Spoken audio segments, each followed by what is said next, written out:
लूत, तुम्हें हमारी आदतें पसंद नहीं, तो फिर बस्ती छोड़ दो। ये कहानी शुरू होती है इराक़ के कदीम शहर उर्स से, जहाँ हज़रत इब्राहीम अलैहिस्सलाम रहते थे।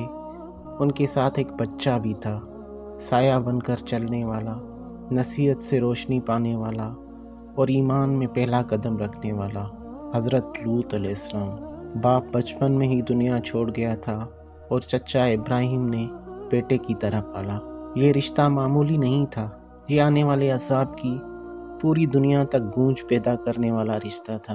अल्लाह ने हज़रत लूत अलैहिस्सलाम के दिल में नूर भी रखा, हिकमत भी और दुआ भी। अल्लाह ने उन्हें बादशाहत नहीं दी, बल्कि एक आजमाइश दी। वो आजमाइश थी अहले सदूम, वो कौम जिसकी आवारगी ज़मीन पर हदें तोड़ चुकी थी। उनका इलाका सरसब्ज, ज़रखेज़, हसीन, ऐसा कि लोग दूर दूर से रिस्क लेने आते, मगर उनके दिल रेत की तरह खुश्क, पत्थर की तरह सख्त और ख्वाहिशात की आग में जले हुए। वो सोचते थे ये नेमतें सिर्फ हमारी हैं, हमारी सरहद में हर आने वाला शख्स या तो लूटेगा या लुट जाएगा। उसी सोच ने उनके दरवाजे जुल्म के दरवाजे बना दिए। एक दिन वो बैठे सोच ही रहे थे कि बाहर वालों को कैसे रोका जाए, तब शैतान बूढ़े शख्स का रूप लेकर उनके मजमे में आया और बोला, मैं तुम्हें ऐसी तरकीब बताऊंगा जिसे देखकर लोग कभी तुम्हारी बस्ती में कदम नहीं रखेंगे। और अगले दिन वो नौजवान लड़के की शक्ल में आया, खूबसूरत और बहुत दिलकश, और उनको एक ऐसा गुनाह सिखा गया जिसने आसमानों तक फरिश्तों को लरजा दिया। उसने कहा, औरतों को छोड़ दो, मर्दों से अपनी ख्वाहिश पूरी करो। बस फिर क्या था, उस बस्ती में हया का जनाजा निकला, फहाशी तहजीब बन गई और बदकारी जश्न। वो मर्दों को पकड़ते, मुसाफिरों को बेलिबास करते, मेहमान को इज्जत नहीं जिल्लत देते थे। कोई बच्चा, कोई नौजवान, कोई अजनबी महफूज नहीं था।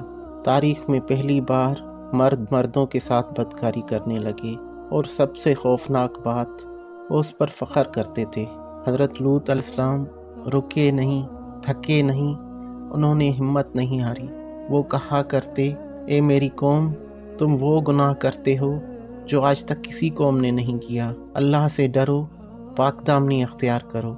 मगर वो कौम हंसती थी और कहती, अगर तुम सच्चे हो तो अजाब ले आओ।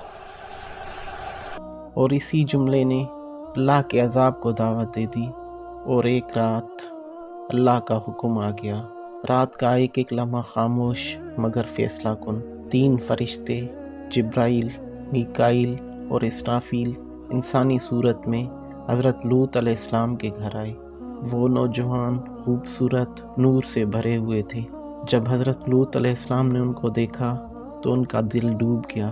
उन्होंने सोचा, अगर ये खबर कौम को मिली तो ये उन पर टूट पड़ेंगे, और हुआ भी यही। हज़रत लूत अलैहिस्सलाम की बीवी जो मुनाफिका थी, उसने कौम को खबर कर दी, और फिर सड़कों से, गलियों से, घरों से हज़ारों मर्द चीखते हुए हज़रत लूत अलैहिस्सलाम के घर आए। वो दरवाज़ा तोड़ने लगे, दीवारें चढ़ने लगे, पागलपन में गुम और ख्वाहिशात में अंधे। हज़रत लूत अलैहिस्सलाम चीखे, लोगो, ये मेरी कौम की लड़कियां मौजूद हैं और पाकीज़गी अख्तियार करो। वो हंसे और बोले, लूट, तुम्हें पता है हम क्या चाहते हैं। और यही वो लम्हा था जब तकदीर ने आखिरी फैसला लिख दिया। डरो नहीं, हम अल्लाह के भेजे हुए फरिश्ते हैं। फिर जिब्राइल अलैहिस्सलाम बाहर निकले और अपने पर का एक कोना मारा। बस एक ही झटके में पूरा हजूम अंधा हो गया। चीखें आसमान तक उठी। फिर फरिश्तों ने हज़रत लूत अलैहिस्सलाम से कहा, रात के आखिरी से मैं निकल जाना और पीछे मुड़ कर मत देखना। हज़रत लूत अलैहिस्सलाम निकले। कौम सो रही थी, मगर सिर्फ इसलिए कि उनकी आखिरी सुबह अभी बाकी थी। जैसे ही फज्र का वक्त हुआ, ज़मीन लर्ज़ उठी, आसमान धाड़ा। जिब्राइल अलैहिस्सलाम ने पूरी बस्ती को अपने परों पर उठा लिया, इतना ऊंचा कि आसमान के फरिश्तों ने उनके जानवरों के भौंकने की आवाज़ भी सुनी। और फिर पूरी बस्ती को उल्टा कर ज़मीन पर दे मारा, और फिर पत्थरों की बारिश शुरू हो गई। اور پھر صبح تک سب کچھ ختم۔ ڈیڈ سی آج بھی سیاہ، گہرا، بدبو سے بھرا، زندگی سے خالی۔ یہی وہ جگہ ہے جہاں ایک زمانے کی بستی مٹی میں بدل گئی۔ یہ صرف پانی نہیں، یہ عبرت ہے، خاموش چیخ جو آسمان تک گونجتی ہے تاکہ آنے والی نسلیں جان لیں اللہ نے پوری قوم کو مٹا دیا۔